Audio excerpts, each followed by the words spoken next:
Légendelle vous présente La Reine des Neiges. Épisode 19. La Laponne et la Finoise. Le renne s'arrêta près d'une petite hutte. Elle avait bien pauvre apparence. Le toit touchait presque la terre et la porte était si basse qu'il fallait se mettre à quatre pattes pour entrer et sortir. Il n'y avait dans cette hutte qu'une vieille laponne qui faisait cuire du poisson. Une petite lampe éclairait l'obscur réduit. Le renne raconta toute l'histoire de Gerda, après avoir toutefois commencé par la sienne propre, qui lui semblait bien plus remarquable. Gerda était tellement accablée de froid qu'elle ne pouvait parler.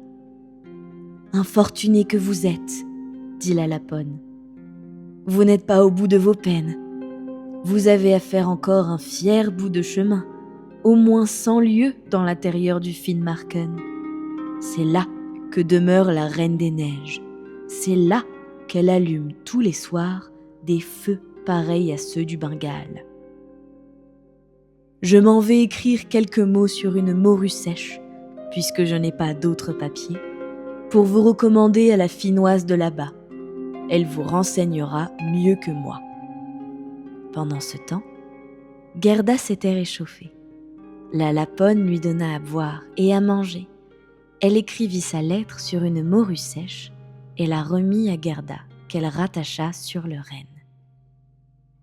La brave bête repartit au triple galop.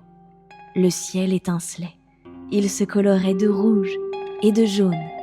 L'aurore boréale éclairait la route. Ils finirent par arriver au Finnmarken et se heurtèrent à la cheminée de la Finoise dont la maison était sous terre. Elle les reçut et leur fit bon accueil.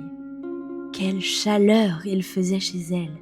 Aussi n'avait-elle presque pas de vêtements. Elle était naine et fort malpropre, du reste d'excellentes personnes. Elle dénoua tout de suite les habits de Gerda, lui retira les gants et les bottines, car sans cela, l'enfant aurait été étouffé de chaleur. Elle eut soin aussi de mettre un morceau de glace sur la tête du renne pour le préserver d'avoir un coup de sang. Après quoi, elle lut ce qui était écrit sur la morue. Elle le relut 3 fois, de sorte qu'elle le savait par cœur. Alors, elle mit la morue dans son pot-au-feu. Dans son pays si pauvre, la Finoise avait appris à faire bon usage de tout.